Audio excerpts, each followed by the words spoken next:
आयुर्वेद दर्शन के इस कार्यक्रम में आयुर्वेद का सिद्धांत, आयुर्वेद का विज्ञान, आयुर्वेद के रहस्यों को लेकर के हमने विविध तरह की चर्चाएं की। इससे पहले हमने चर्चा की कि मोटापा कैसे बढ़ता है, कैसे कम कर सकते हैं, अपने आप को ठीक कैसे रख सकते हैं। अब हम आज चर्चा करने वाले हैं अति कृशता के संदर्भ में, क्योंकि कृशता भी एक बहुत ही पीड़ादायक रोग है। बहुत बार जब हम मोटापे की बात करते हैं तो बहुत सारे लोग कहते हैं कि आचार्य जी मोटापे वालों के लिए तो आप बहुत सारी दवाइयाँ बताते हैं, उपाय बताते हैं, हम पतले लोगों के लिए भी तो कुछ बताइए, वजन बढ़ाने के लिए भी तो कुछ बताइए। और हालांकि दुनिया के अंदर मोटापे वालों की तुलना में दुबले वाले कम हैं, पर हैं तो सही, और दोनों ही रोग है। आयुर्वेद के अंदर अतिकृशता को भी, अतिमेद को भी रोग माना गया है। यह अलग बात है कि मेदजन्य रोगों को लिए और ज़्यादा खतरनाक माना गया है, और अतिकृशता को भी उससे थोड़ा सा कम हानिकारक माना गया है। इस विषय में मैं आपको बताऊंगा। परंतु जो आयुर्वेद के अंदर जो दुबले पतले जो व्यक्ति हैं, उनकी जो पहचान बताते हुए कहते हैं कि जो नितंब है, पेट है, गर्दन है, ऐसे सूखे से रहते हैं, बिल्कुल सूखी हुई टहनी की तरह से।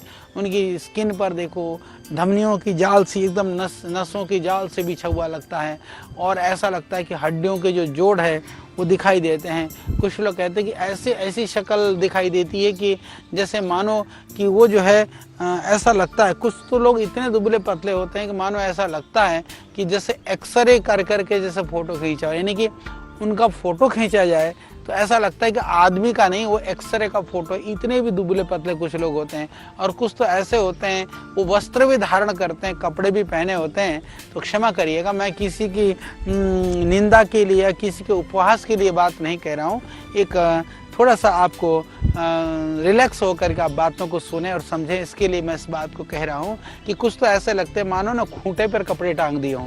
जैसे खूंटे पे ले जाकर आपने कपड़ा उतार करके टांग देते हैं तो कैसा होता है, ऐसे किसी के देह में वस्त्र नजर आते हैं। तो यानी कि व्यक्ति जो ना चमड़ियों का और हड्डियों का ढांचा प्रतीत होने लगता है, और ऐसे व्यक्ति के शरीर में शक्ति नहीं होती है। कुछ लोग पतले होते हैं, बिल्कुल स्फूर्ति और ताकत वाले होते हैं, उनके लिए कोई बहुत ज़्यादा चिंता करने की आवश्यकता नहीं। आप थोड़ी सी सावधानी रखिएगा तो आपकी जो मांस की जो मेद की जो कमी है वो पूर्ति हो जाएगी। पर कुछ लोग बहुत कमज़ोर भी होते हैं। इसमें दो बातें, एक तो है कि जो जितना आपको वजन की आवश्यकता है, जितना आपके शरीर का वेट होना चाहिए उससे कम है। यदि कम है फिर भी आपके शरीर में स्फूर्ति है, ताकत है, ऊर्जा है, काम कर लेते हैं, तो ज़्यादा चिंता की जरूरत नहीं है। फिर भ्रम में मत रहिए कि आपको मोटा होना ही होना है। मोटा आप अपने आप आराम से हो जाएंगे। पर कुछ ऐसे लोग होते हैं कि जो शरीर में जो है जितना वजन होना चाहिए उससे बहुत कम है, बहुत कृशकाय है, शरीर में शक्ति भी नहीं है, सामर्थ्य भी नहीं है, बहुत ही ज़्यादा कष्ट और परेशानी है। तो ऐसे लोगों के लिए ज़रूरी है कि वो औषधि और चिकित्सा जरूर करें। तो इसके लिए क्या करना है कि अधिक मात्रा में जो लोग जो है थोड़ा सा भोजन करें, जितना भी खा सकते हैं, जितना भी हजम हो सकता है, भूख प्यास रोग आदि जो व्याधियों के प्रभाव को सहन कर सकें। इस तरह की जो स्थितियां बहुत कम हो जाती है उनको, और उनको ज़रूरी है कि हम उनको प्यास रोग कष्ट सहन करने लायक, यानी कि थोड़ी सी शरीर के अंदर शारीरिक क्षमता की वृद्धि प्राप्त हो। इसके लिए हम आज चर्चा करेंगे। और वो जो